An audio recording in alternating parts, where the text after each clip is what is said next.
呢一度係我嘅第二部機，我第一部機喺大屋嗰度養咗俾野人繼續喺度整，但係就發現點解咁奇怪，野人咁耐都未整好第一部機嘅呢？呢個時候空軍就出現啦，空軍係本身愚人金追緊嘅嗰個人嚟嘅。咁啊，空軍我摸完佢之後，我以為佢會收我呢一部機，咁我係本身諗住走，但係佢竟然都走埋一份，咁我就繼續整我呢部機。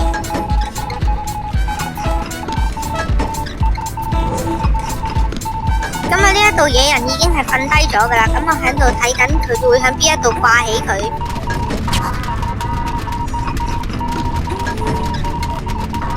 咁啊，呢一度我又開始兩難嘅抉擇，我到底係整好部機去救佢，定係整剩1% 嘅時候去救佢呢？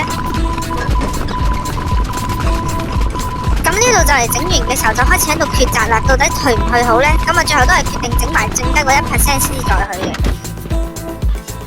咁我去到嘅時候就開始擾敵啦，咁啊狙擊手愚人金見到我都已經拎起佢嘅武器開始瞄準我。喺我哋糾纏緊嘅時候，空軍就好似救世主一樣將野人救咗落嚟，仲要射咗愚人金一槍。